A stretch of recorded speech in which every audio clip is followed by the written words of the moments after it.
You are listening to the Growing Small Town Show, a podcast dedicated to supporting you, the person who really cares about the future of your small town. We believe when people get better, everything gets better, and our episodes offer the ideas and actions that prioritize people and small communities. Thank you for listening. We're so glad you're here. Our guests on today's episode are Alex and Tyler Rupe. They are the founding members of Ottertail Family and Recreational Center and Three Little Otters Childcare nonprofit in Ottertail, Minnesota. So these two are really quite the pair. I'm very, very excited to introduce you to them. They are, in a lot of ways, to me, a shining example of really what this podcast is all about. Alex reached out to me. The story of how she found us is really, really cool. Now they're just a stone's throw from where I live, but we didn't know each other prior to her reaching out.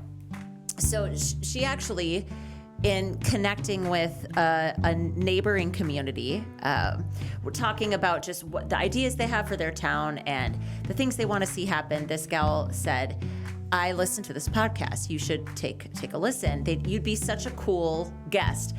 And so Alex listened, and she decided, well, why not? Why not just reach out directly to me? And so she sent me an email telling me about a nonprofit childcare center and community center that they started in their community.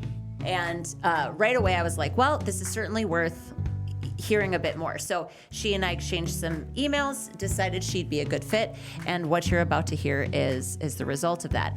I share all of that because as you listen to this show, if you ever feel like, I think I'd make a really good guest, the worst thing that I could say is, I don't agree.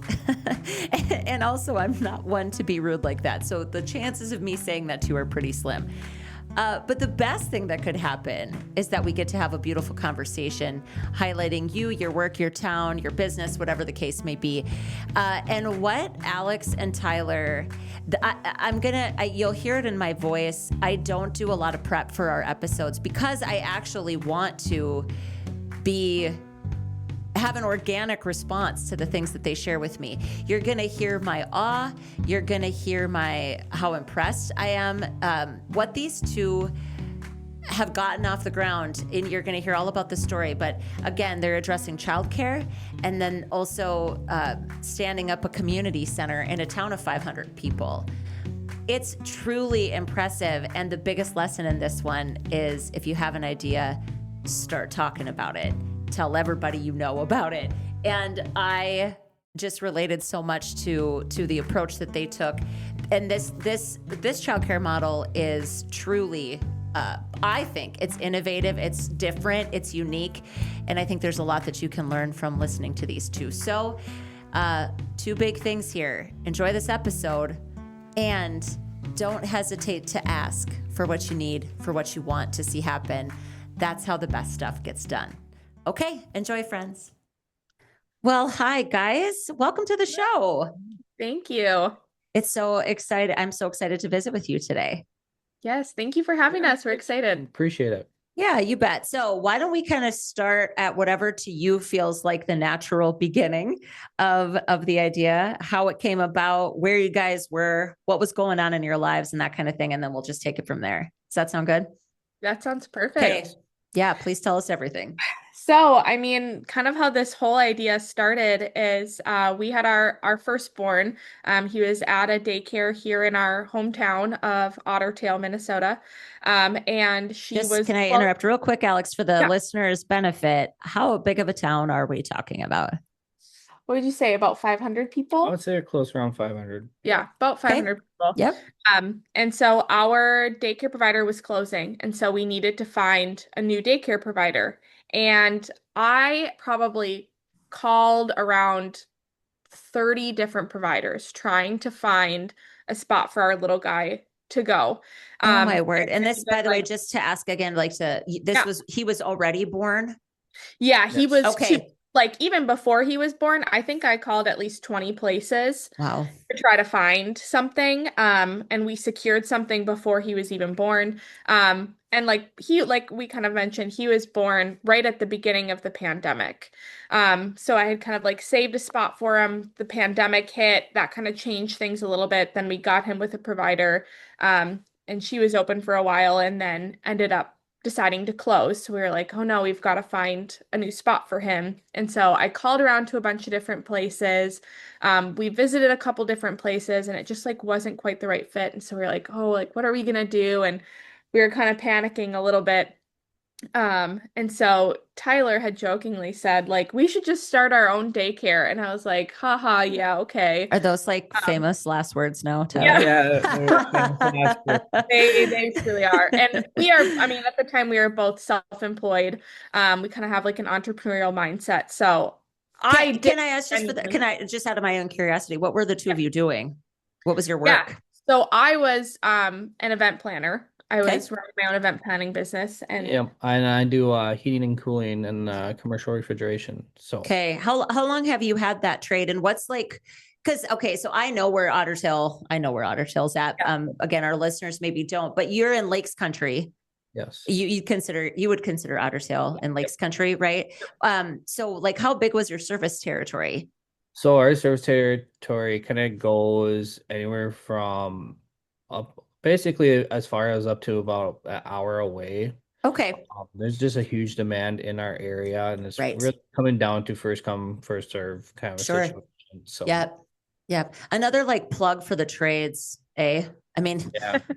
I just sounded Canadian. I'm not Canadian. I'm just North Dakotan, but like that, I just always think it's important as we listen to stories from our podcast guests. Like there's a legitimate need for tradespeople. So you just said HVAC.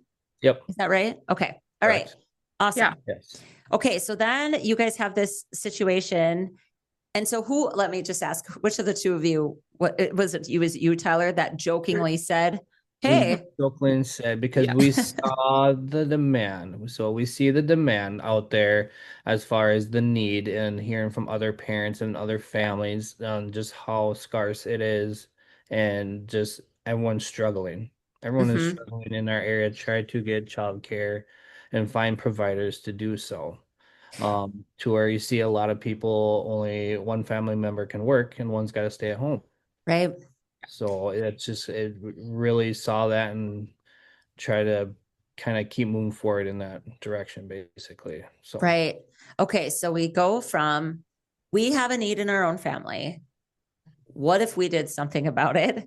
Which let me just first say, like, it's one thing to make a joke about it. We're sitting here with a completely different mindset about it now. I also just want to call out to our listeners that sometimes you might be your own solution. And this happens to be a case where that's proven to be true, which of course I love. So, okay. So you say, Tyler, hey, maybe we should do something. Then what happened? I mean, what was the next thing that occurred that set all of this in motion? Yeah, I mean, you had kind of come, I was like, haha, okay.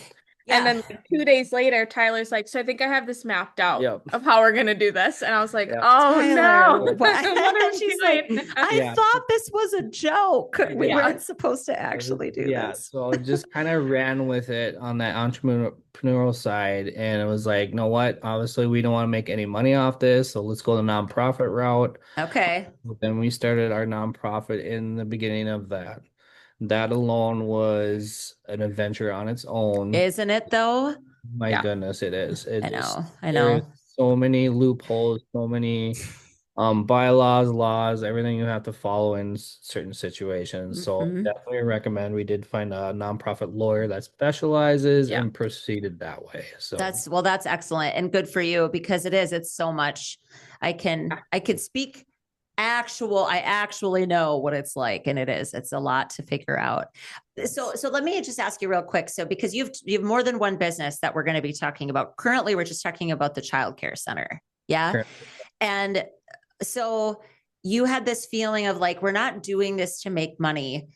But now, as you know, having gone through this whole process, what is your charitable purpose as a childcare center? Help like tie that up for me. Cause I think, I bet 90% of the people that listen to this episode, and I mean, this is completely anecdotal. I don't have any research to back this up, you guys, but childcare is a tremendous challenge in just about every small community that I've met, dealt with, talked to.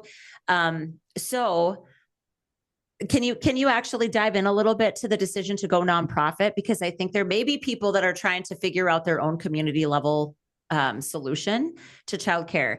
So if you'd geek out a little bit with me about that choice, I would love to know more about why you went that route. Yeah, the purpose and intent was for going nonprofit was just as we are in everybody else's shoes is struggling financially and economically of how everything is going in today's world, right? And just the inflation is just crazy. It's just so basically we are not in it for the money. So it was more or less to be able to provide that space and to be able to kind of get a game plan situation and get the people, because we've always heard people want the space to be able to run their own business as far as providing childcare and so forth. So we had like all these connections out there, just we decided to take the jump at that point. And then again, we weren't in it for the money because we want to be able to provide the space and let other people be their own business coaches and business ventures as far as them making the money is the best way to put it.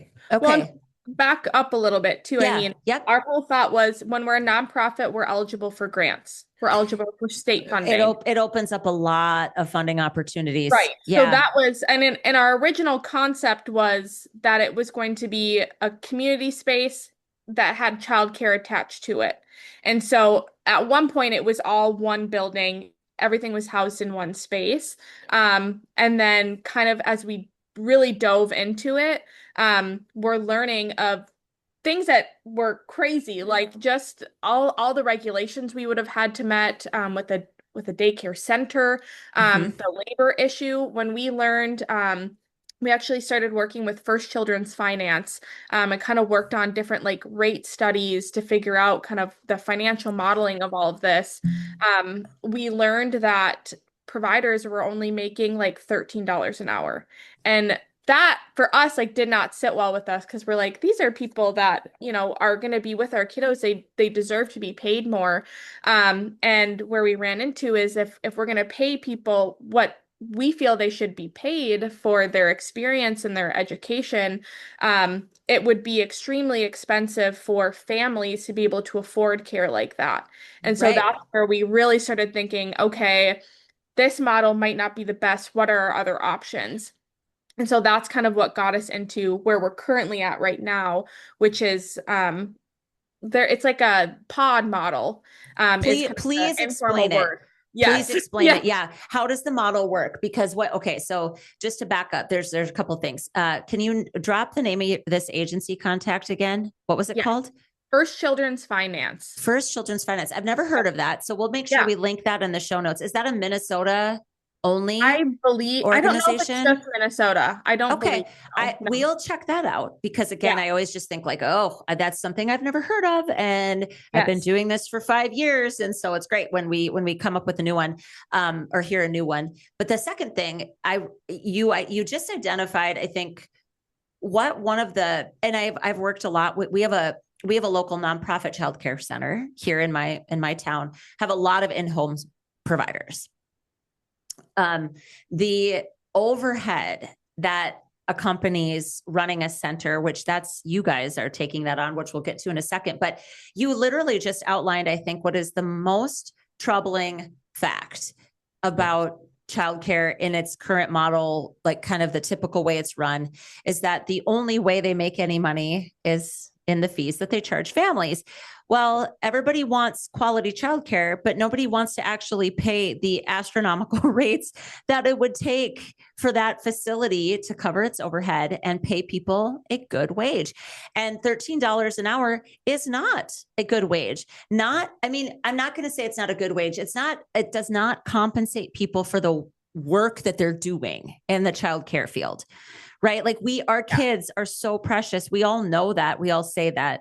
but like, it's like a race to the bottom in terms of rates, right? We want to be, and so, what the heck is a pod model? Yes. When it comes to childcare, Right. like, please enlighten us, because I think this is hopefully something a lot of people can learn from. Yeah, so this is something that's being instituted. It's new kind of in our area in Minnesota. And basically what it is we're setting up 2 twin homes. And they are zoned residential spaces. So that each side of the townhouse is a 2-bedroom, 1-bathroom uh, residential unit. And we worked with Ottertail County, who is a really huge supporter of this from the beginning, to make sure that these units would be set up so that providers who are going to be renting these spaces from us to run their daycare businesses out of would still qualify for all the state funding and like programming, like the food program, reimbursement for kiddos that come in who are on like county assistance. So all of these units were designed with the primary idea that they need to be residential spaces, so that providers can come in there, and they're operating under a single family license, family Yeah, child like care. an in-home license. Like an in-home, Correct. yes. Yeah. Yep. But they don't have to then run it out of their homes. They can have kind of that separation from work so they can go in, they have this space that's set up as a residential home, but still designed to meet the needs of childcare. But they don't have to do it out of their own house. They can go run their business and then go back home and not have to commingle the two. Yeah. Escape from work, actually. Don't feel like you're bringing it home, kind of get that breath of relief as well. So, okay. I'm just going to say this. I don't know that I've ever heard this I've never heard of this. yeah. It's It's definitely newer. So we saw that everyone does the in-home care situation, and then basically try to bring it and revolutionize it into a commercial setting, but still it's very fine line because it has to be it's got to be stay residential. Once you hit the commercial, then you go into the whole child care center, and there's so many then you go back into all those other regulations. This is like, I love this because it feels like you might be kind of like, I'm not, the word illegal is not what I'm thinking, but it's like, I feel like you said it like skirts, like you have to really, so it's not that you're necessarily saying let's exploit a loophole, but you are saying, how do we do this in a way that allows for it? Because I think that in-home license, it's almost like I'm thinking about food service, right? When you go from like cottage laws to like, these are the things you can do in your home, to when you have a commercial kitchen space, and then suddenly the Department of Health gets involved, and it gets complicated real fast.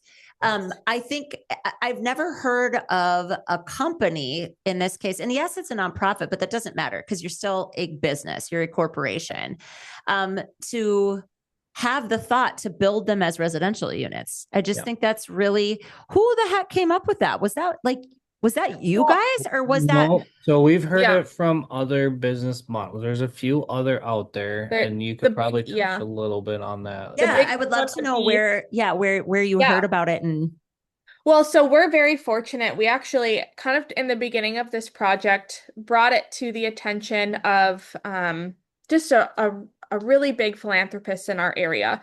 And we're like, hey, this is kind of this crazy idea we have. Do you have any feedback of where we can kind of get started? And so they actually kind of connected us with a grant writer based out of Fergus Falls. Her name is Tammy Anderson with Acorns to Oak. And so she is actually even contracted with the county for a childcare initiative. Our county has a whole childcare initiative right now, since our county right now is looking at roughly a shortage of 1,500 childcare spots just in our county. Oh my, we're in Ottertail County? Yes. Because like, what's the population of Ottertail County? Fergus Falls is in Ottertail, yeah? It is. Yep, it is in Ottertail County. And that's obviously that's a slightly bigger population, but still, what are we talking? 20,000 people? Maybe?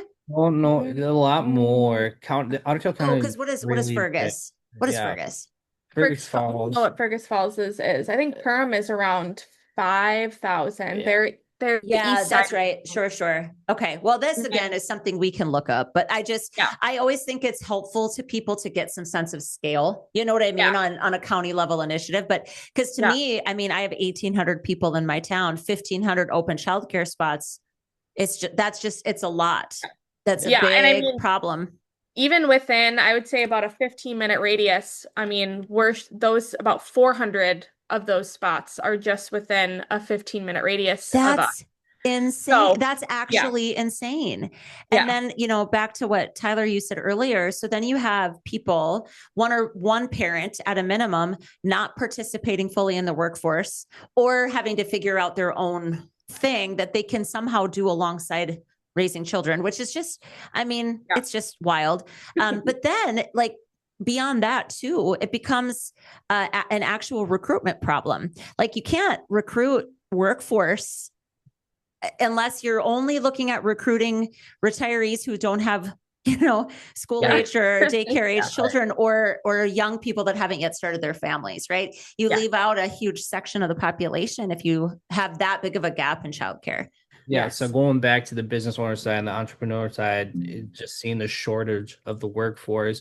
And we're definitely closer to a retirement community in our area. Yeah. Trying to capture those younger families. Well, the biggest issue is they have nowhere to bring their kids. They don't have the childcare there. So a lot of those younger families are leaving back towards the bigger cities to join that workforce because they're able to find that childcare. So we're trying to get that retention back because it's just an Mhm. amazing place to live. Right. Yeah, I think as we talk about that, I always get sad thinking, people sometimes are choosing bigger cities not because it's shiny and cool and like that's where all the cool people go. It's like we make it like these kinds of gaps are big gaps. yeah, Childcare is an enormous gap, and if you can go somewhere where because like again, going back to how we all feel about it, and I don't have my kids are all in school now, right? But that I remember the relief I felt when my youngest went to kindergarten in the sense that like, oh, thank God I don't have to fret about that. And we yeah, always had consistent childcare, but it always felt dicey, always felt scary. You want them to be safe. You want them to be well cared for, yeah, all those things. And when you have options, it really feels, like you get to make the best choice. yep. So yeah. Okay. All right. So let's see, where were we? You were talking to your nonprofit lawyer. You made this decision. You got some of this guidance to do townhomes. Okay. Yep. So then what? Then what happened? Yeah. So, then I mean, with kind of the individual who has really been, like I said, he's a really big philanthropist in our community, has grown several businesses just strictly based out of community need. And so Yep. he kind Like of joined the just a project. local person, just a local Mhm. person. Okay. That's super Yeah. cool. Yeah, and so we are very grateful to his expertise and connections within the community. So, we kind of got together with him and really started putting together like what is this going to realistically look like? And with support of the county, Tammy, is our grant writer, who had kind of connections with the county, we actually worked with the county to apply for a Minnesota deed grant. Yep. Okay. So with the county support, we were actually awarded that grant. It was $240,000 from a Minnesota deed grant and a $10,000 match from Ottertail County to put these childcare townhomes basically up. And this is kind of a newer initiative. So Morris had done a similar model. Theirs is actually backed by the city, and they did 6 units. We're doing 4, but we've kind of been talking with them down there to kind of see, okay, what worked for you guys? What do you guys wish you had done differently? What do you love that you did? And kind of have been working with them and instituted kind of a similar model, but one that fit the needs of our community, and set that up. So now how it's kind of moving forward is we have this nonprofit that specifically runs what we're calling the Ottertail Family Center, which are these 2 townhomes, 4 individual units that are rented out by single family licensed childcare Yep. providers. And we keep the cost of rent low, with the intent that providers can then pass on that savings to their families, but are still able to make a livable wage. So their rent includes all of their utilities, lawn care, snow removal, and then any additional funds that we make from their rent, we kind of put into like a fund, and that fund is going to provide, maybe quarterly programming for kiddos where we pay to have somebody else come in and do something fun with the kids, just for give the kind of the providers a little bit of a break from planning a day and just kind of let the kids do a fun different activity, but then also providing additional support and like training resources to providers, so they're not feeling like they're just this lone island. And we're hoping that with this, it will reduce provider burnout. So they feel like they're more a part of a community, and have the support of our nonprofit. We're partnered up with a lot of the different programs that the county does, to the point where the county is actually providing a service where they have backup licensed daycare providers. So if any of our providers are like, hey, I need to take time off to go to a doctor's appointment or for vacation, we can have this licensed backup provider come in, so that they aren't having to close down their childcare, to be able to go have a doctor's appointment or take a vacation, so that families aren't having to scramble around trying to figure out, oh my gosh, what am I going to do with my kids for a week while my provider's on vacation? So we're kind of hoping to really like help providers feel more supported so that they're not getting burnt out so quickly and having to leave the childcare industry. Okay, you guys, I have a lot of thoughts, and I also have a lot of questions. So a couple comments. First of all, like I'm sitting here and I'm imagining what it would feel like for what would typically be an in-home daycare provider, but they're literally sharing a wall with another daycare provider, right? Like you're in a shared building. Obviously there's complete separation, but I think what you just alluded to, the idea of feeling like you're a part of a community. I mean, that's a cool, natural consequence of the way that you've built this thing. So that's really rad. I think, like, really, really cool. I also was kind of blown away hearing that, but again, I have to keep in mind, like 1,500 open childcare spots.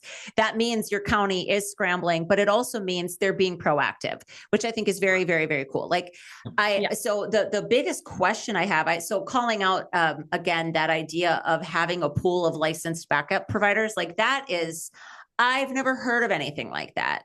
And it's not like I talk to everybody, you guys, but this feels pretty fresh to me, like pretty innovative. So my big question is, where the heck did you find licensed daycare providers? Like, so did you have, I mean, you've got 4 separate businesses technically. Yep. And as long as they're running under an in-home license, they have a cap, obviously, in each bucket of ages. If anybody knows anything about childcare, right? Like licensing requirements, it's like 1-to-1 for this many, infants. And you guys, we don't need to get into what those numbers are, but there's very clear caps in place. Did you have people that were raising their hand and saying to somebody, to you, were you hearing this and they were like, we would run it in a heartbeat, we just don't have the facility? Or where'd you find these humans? And what about the backup people? Where are those people? And what is going on? That's a whole other thing. That's a whole other thing on the backup. Yeah. And bless their hearts. And the counties, like you said, being super proactive on this. Yeah, it's amazing. Man. As far as just hearing the people and the providers, is just the biggest one was just they wanted the space. They wanted this space to escape from their home, at least feel like they're having that entrepreneurial, be able to run their own business in a separate location other than their home, so they feel like they can actually leave work at work. Yeah, well, totally. But were these people were any of these providers running an in-home program and they just switch to your model? Because that doesn't open up new spots. Well, I was going to say, so it's a little bit of both. I mean, so right now we have 2 brand new providers who are currently going through the licensing process. And so that's 2 new providers that we wouldn't have had before. And we found them just by like screaming from the rooftop on social media, like, hey, we're doing this. And, also talking with the county, the county wayfinder and the county licensor, and the childcare advocates that are, kind of partnered with the county to kind of spread the word out. So that's kind of how it got out, was a combination of social media and then just working with people in our county who are trying to be really proactive about getting this done. And kind of what our goal was originally with even getting this set up is we thought, for new providers, we want a lot of the providers in our area are getting ready to retire. Right. And so we're looking at, we need more people to kind of enter this field. But I mean, we know how hard the housing market is right now. And so people might be renting a space where they feel like they can't do an in-home daycare. Sure. And that was exactly like one of the first providers who signed on with us. That was exactly what she said. She was a stay-at-home mom. And she's like, I have always wanted to run a daycare facility, but we rent. And so it just wasn't feasible for us to be able to run it out of our home. And this is exactly what I've been praying for. It's just something where I can come and I can run it and I don't have to do it in my home. And so that was kind of like just like a really great like moment for us of like, okay, we're meeting this need. And that was kind of what we were hearing from, the childcare advocates in the county was, we have younger people who want to do it, but they just don't have the space to do it. So that was, we're like, all right, I think we can make this work with the model that we're planning on moving forward with. So also just to be like completely clear, these people are actually running their own businesses. So are they getting any startup support to like organize their business, like whether they're doing LLCs or they're doing, is there support that they're getting alongside of all of that? You know, like just actually doing it, but that's where that First Children's Finance comes in to play. Very cool. So they've been amazing. And they helped us, like I said, run several different rate studies to kind of basically kind of give like a business in a box model to say like, here is all the numbers we ran. So you can get an idea of like, where you should be at for your pricing. Like what people can afford based on, data, which is hard to get your hands on if you don't, So cool. They're a really great, resource for these providers, and they sit with them and they talk through like, let's figure out how we're going to do your business. Let's talk about how it's going to be set up. Let's get you connected with, startup resources. They're really great advocates for that. And same with the county. I mean, it really is kind of a village effort of like between, First Children's Finance and all the resources our community is, or our county is offering, of all these kind of people helping build up these new providers and get them to where they need to be, but then still supporting existing providers as well. So we've had a couple different existing providers reach out who are like, hey, I'm interested. I want to apply. What do I got to do? So we've had like a really nice mixture of people who are like, I want to get into the business, and people saying, I can't run it out of my home anymore. This would be amazing.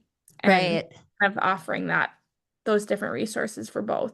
Yeah, this is just really neat. So one of the things you said earlier, Alex, you were talking about that you keep your rates, your facility, like the cost of them to rent your facility low. Yes. And I just want to make sure we say this out loud because I'm not sure, I don't think it's always widely understood that a nonprofit is a tax status. It is not a business model, because you, as the owners of these things, are like the founders. You don't own it. Your nonprofit owns it. But that doesn't mean that you don't have actual costs that need to be covered and that you don't actually have to figure out how the heck to do that. So I just want to say, like, I think it makes a lot of sense that you chose a nonprofit status based on everything you've told me.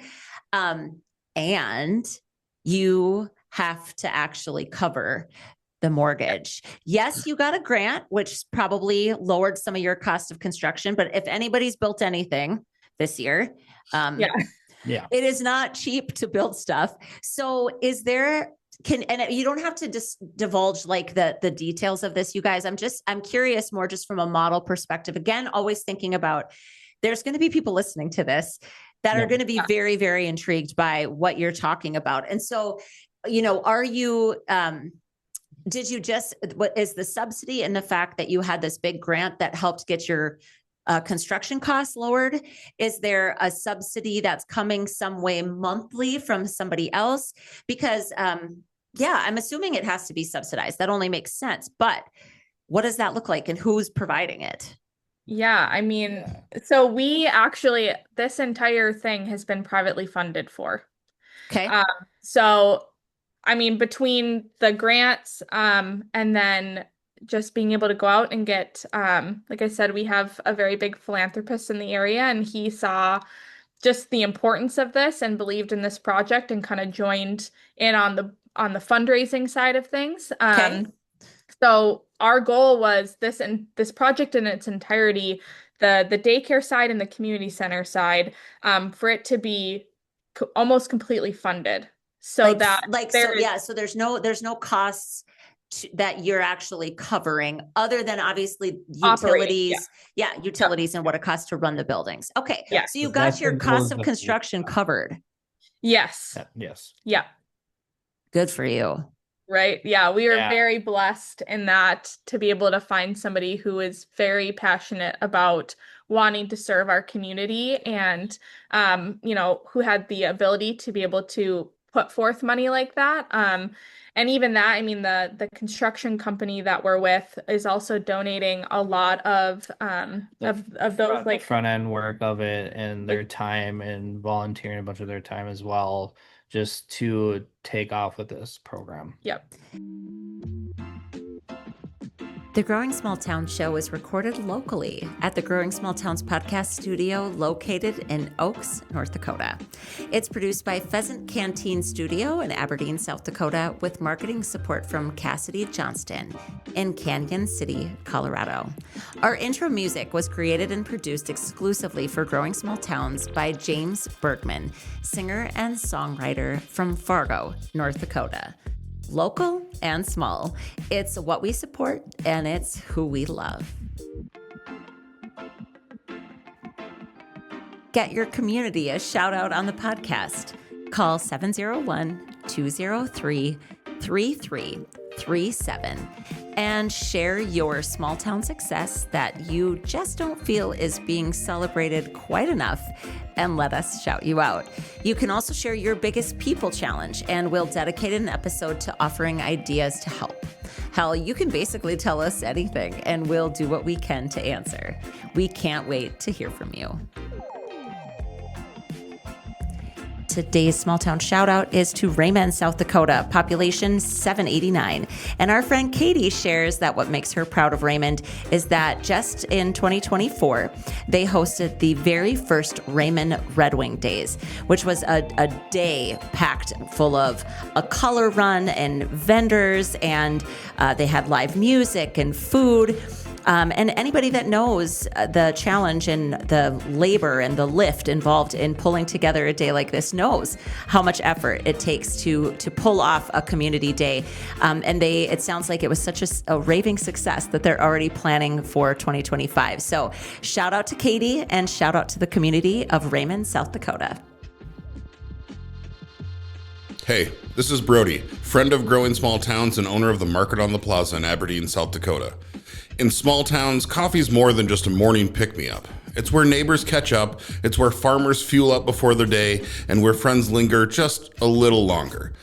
At the Market on the Plaza, we roast our beans right here in town, slow and steady in small batches, so every cup tastes fresh, rich, and made just for you.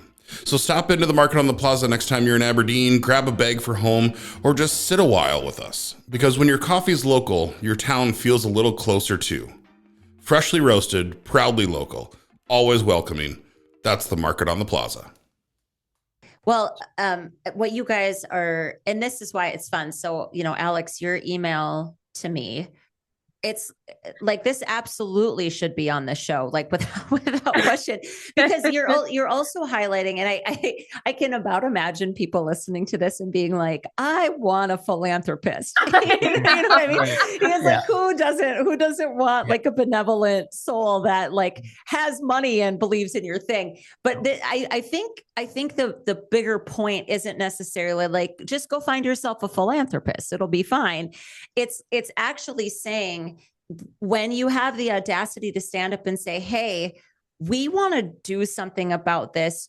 Who wants to be a part of it? Yes. Somebody has to raise their hand. Somebody has to stand up and say, this has to happen. This is what we're thinking. And then be very open to partnership and collaboration and, you know, and again, along with that, like I mean, you guys can tell me, but I would guess that along with some of the funding and some of the support came other opinions. Yeah. For how to do things. And that's that can be a difficult balance, but it's very clear to me. And I would love to hear your opinion on like how that all went. But I would guess that you both have proven yourselves to be very open to that kind of collaboration, which means you do have to be open to letting go of some things maybe, and then deciding which things you want to hold to. So if either of you want to speak to that, please do. But I'm just saying, like, it's incredible what you've created. It is incredible. And you didn't do it on your own, and you're not sitting in front of me suggesting that, right? No. But I want every person listening to this to understand that this is what community engagement looks like. Exactly. As soon as you have the idea, you know your community, you know people. Once the community finds out, you're going to have not everybody excited, but you're going to get as much excited people on board. As more as the word spread, more people jump in feet first to want to participate in this. And it's been a blessing as well, and just meeting all sorts of wonderful people in that process in this venture. But also everyone, like you said, everyone has their own opinion. You got to give and take. But also a lot of entrepreneurial mindsets are out there giving you other business models, business ideas on how to pursue it and so forth. So it's been quite the eye opener as well, and a learning curve. Well, and to Tyler's point too, and to yours as well, I mean, we were met with a lot of adversity too in the beginning, because people looked at us and they're like, you're young. Like you haven't been in the world long enough to know like what this all is, because it's a very big dream that we had, and an expensive dream. And so a lot of people were like, there's no way you're going to make that happen. And Tyler and I were like, just watch, like we're going to make this happen some way, shape, or form. And so it really is like, you know, you might come up to people who tell you like, that's an unrealistic dream, that's expensive, that's never going to happen, that's never going to work for our community. But we continue to just push and pursue this idea that we had, and kept sharing it with anyone and everyone who is willing to listen to us. And that's where we really found, like Tyler said, just the most amazing people who were also like, oh my gosh, yes, we do need this. Let's work on this together. How can we do this? And that's where like that big piece of the collaboration really did come into play. And so that was just amazing. It really is. I mean, we started this literally almost 3 years to the date. Really? That's so it was going to be one of my next questions, was like, where are we at in the process? Yeah. So, I mean, it took us a while, but we never let it go. We just kind of kept pushing towards this goal and finding people who believed in this goal with us. And that's kind of how we got to where we're at today. Yeah. So currently, as it stands today, you've got one technical, like a building, or you've got two buildings with 4 units, or you've got one building with 2 units, a second one in the works. What's the status? The townhomes, the childcare townhomes, basically the Ottertail Family Center, they're both in the process of being built, with the anticipated date of them being completed by the end of this year. I'm in December.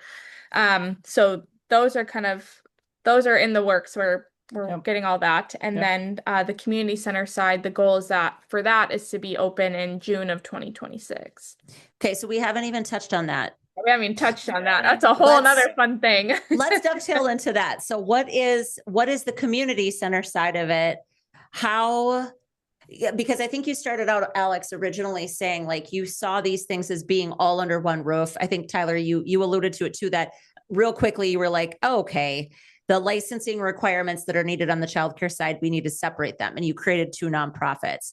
Yeah. So walk us through kind of the community center side of this dream that you two had.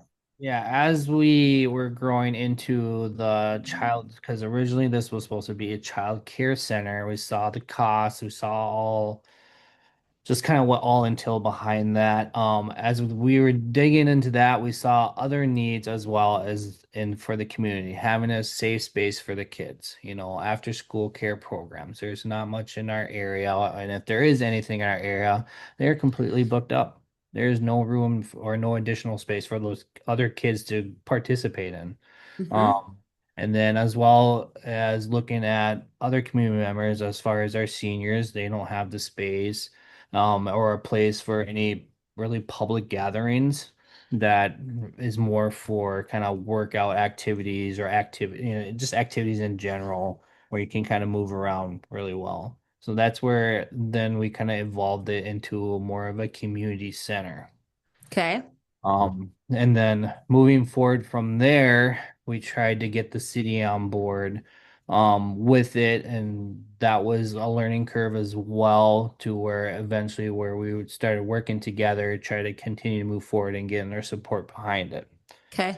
So it's been to where now we separated again, like Alex was saying, we had to separate back out, realizing we need to keep the two entities separated as far as both creating another nonprofit for the community center and then the original nonprofit for the child care, but separate that back out. I have to say real quick, it's just because you loved creating the first nonprofit so much that you were like, oh my gosh, let's do another one.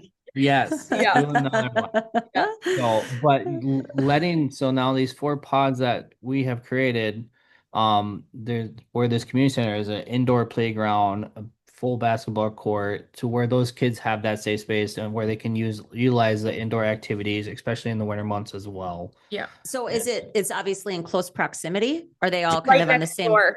Yeah, that's cool. Right next door. Yeah. So yeah, all the providers will have access to bring their daycare kiddos in there during regular business hours. So if they need to kind of get the kids to run around, or even too, with it being a public space, that means other daycare groups can commingle. So then providers, and again, that's emphasizing on that community. So they can kind of set up times between each other to go play at the indoor playground and get all their kiddos together to play in that safe space. And I think too, like what kind of inspired the whole like indoor play space and the gymnasium and all of that is we have a very rambunctious kiddo who's now 5.5. But he is just busy, busy, busy. And we have long winters, when we're up here in the Midwest. They get to be sure darn long. And with it being so cold, it was like, where do we take this kid to go do things? Because like it's too cold to be outside, but we need to get out, but we don't want to drive an hour or 2 hours to have to go find things to do. So this was kind of our solution of like talking with other parents in the area. They're like, oh my gosh, yeah, we wish we didn't have to drive, an hour to go get the kids to go play indoor somewhere. So that was kind of another factor to wanting to create this more of a community center type situation where people can go in the winter to move their bodies and engage in fellowship and community and have different activities to participate in. Yes. Okay, so you said that was going to be done June 2026?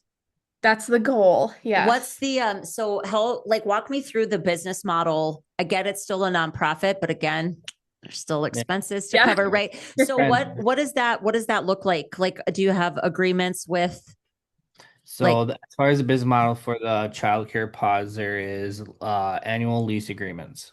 For them to run their basically lease contracts for them to do their childcare. As far as the community center side, that's going to be structured a lot with memberships. Yep. Okay. Yep. You're doing memberships. That's a great way to do it. Yep. So I mean, again, like, I think if people listening to this, or even me, like if you're in a community where you have access to a space like what you've just talked about, especially the community center piece of it, it can be really easy to forget or to just actually never have experienced what it would be like to live in a town without that.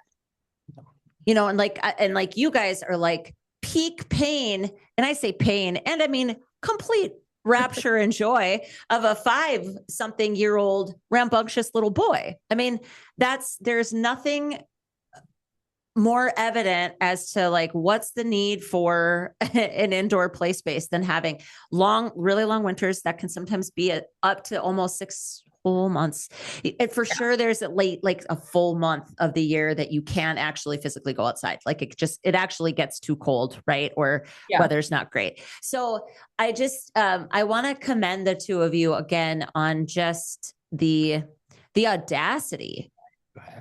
I'm sorry. You have to go. I'm on the volunteer fire and rescue. So we just had a fire call. I'm gonna sneak here. Tyler, I'm leaving this in the episode if that's okay, because it also just that's totally fine. Couldn't be more small town if we even tried. I'm gonna run. Hopefully, I'll catch the tail end still, so I will be back. Okay. Thank you, Tyler. Thank you for your service, Tyler. Yes. Yeah. Okay. I noticed him looking down, and I was like, oh, I wonder if everything's okay. All right. Yeah. But honestly, like, first of all, thank you for being the kind of person that has the audacity to step out. Because the fact that you said we face a lot of adversity, I wish I could say that I'm surprised by that. But what I will say is that I think a lot of times people are only speaking from the limitations of whatever it is that they've experienced, or they don't or can't see how what you're presenting is ever going to work.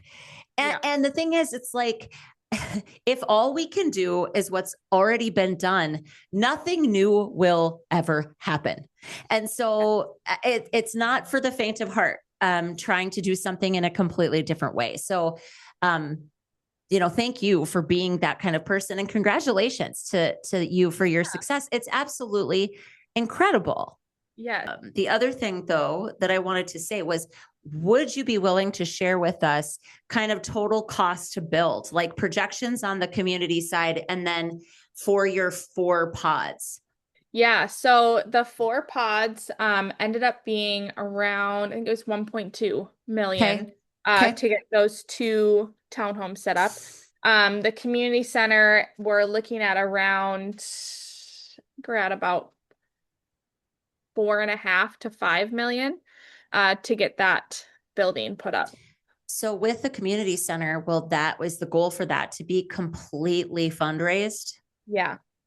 Yeah. So talking with one of our fundraising team, it sounds like we're on track to have most of it covered before opening, or kind of have it set up where, we have payments kind of coming in over between 3 to 5 years to kind of help cover the costs of the building. So that's a tremendous amount of money. Yes. I mean, we're talking, close to 7 million between the two, right? Yeah. Or 6 million between the two. So, okay. So we had a philanthropist. Did you do anything different or unique in terms of fundraising? Like, what was your approach? What did you guys as a committee or as a group do? And I realize, again, you had already kind of said that there were specific buckets of funding that was specific on the childcare side, which makes a ton of sense to me. Community centers are a lot harder to fund. Now, I'll make the pitch for mental health. I don't know if that's a direction you took this in and maybe got some support from a state level agency or something, but this is the stuff everybody wants to know, is like, how did you do that? What did you do? So anything you're willing to share would be amazing. Absolutely. Yeah. So the biggest thing with kind of planning fundraising for the community center was really kind of targeting, we're kind of with location wise where we're at, there are a lot of manufacturing plants. There's a lot of like bigger corporations too that are kind of located around us. And so they saw kind of the the need for a community space and a childcare space. I mean, we really are, even though we are two separate nonprofits, we are fundraising as a team, That's basically. So great. they, So yeah, so smart. they really, really saw the benefit of having these two different spaces. And so, Well, and by the way, that's just structural. I mean, you only have two nonprofits because of structure. This yes, is one big vision. yes, And I just, again, for everybody listening, business solicitation for this kind of a project makes a ton of sense because you're yep, talking about workforce.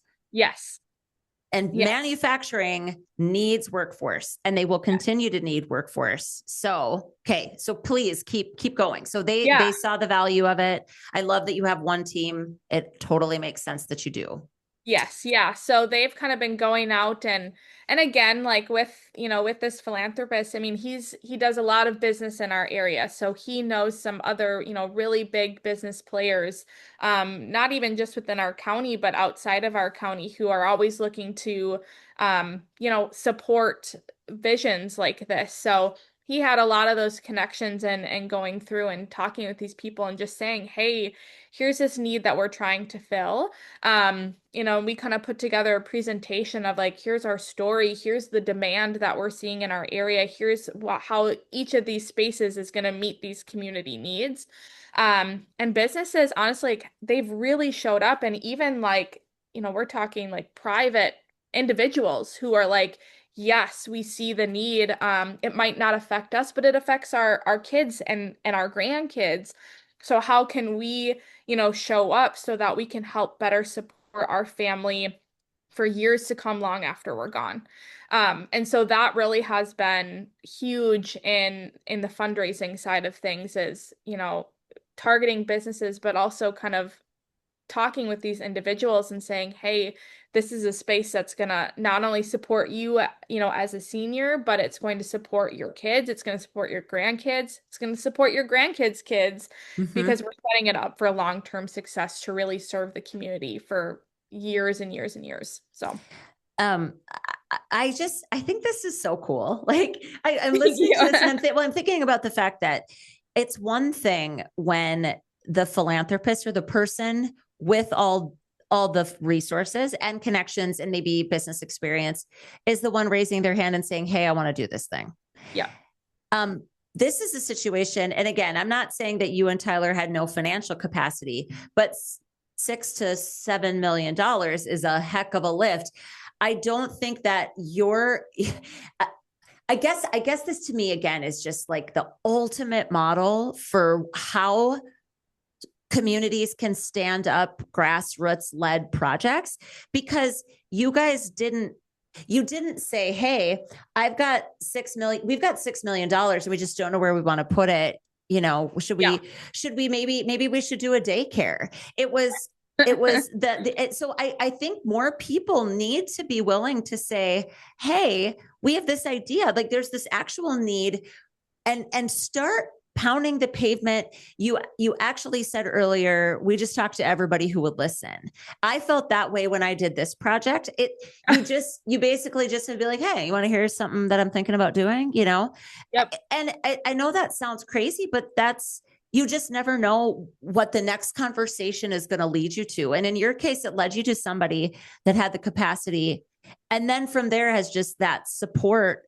It wasn't just financial. It was, all of the expertise and the network and all of those things. And it never would have happened. This never would have happened if you hadn't raised your hands. No. And I will say it has been just amazing to see how our community really has like shown up, when we said, hey, we have this crazy idea. And, I've had people calling me that are like, hey, I might not be able to donate millions of dollars, but I'd be more than happy to donate my time. What can I do to help? Can I help with fundraising events? Can I help volunteer in some capacity? What would that look like? And so it really is just like a full community effort of finding people who are willing to donate their time because they see the value in this project. And that, I mean, is priceless to know that, we have community members who are showing up and helping to raise the funds and, make this operational, is huge. So it really is like, it's just kind of like just getting out and talking with people. I mean, I talk with people all day about this crazy thing that we're doing. And I'm lucky. My parents own a business in town as well.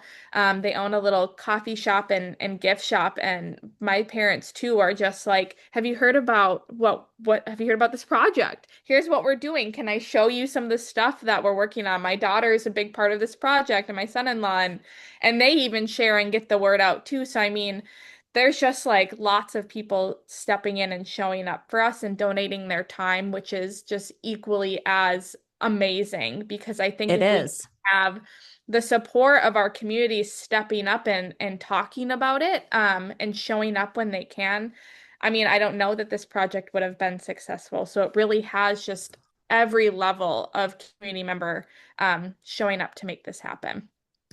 So, the last thing I want to ask you, as we kind of wrap here, because again, I could keep just fawning all over you. It's really, really impressive, Alex. I think the model is so unique. I'm very, very excited to share this with our audience because childcare is such a challenge. But so as we're wrapping, and I want you to think about the people that might be listening to this. What would you, if you could give just one piece of advice or wisdom based on what you feel like you've learned in the last 3 years to somebody that has an idea that seems too big for their community or too out there for anything that's ever been done before, what would you tell them? Get out there and talk to people. Tell people about your idea, and don't get your hopes let down if you have 1 or 5 or 10 people tell you that it's too big and it's too crazy and it won't work in a small area. That's not true. And if you have something that you believe in and you're passionate about, there's no way that it can fail, because you will find your people who will continue to show up for you and support you in making this idea big. And sometimes it might not get to be the whole big idea right away.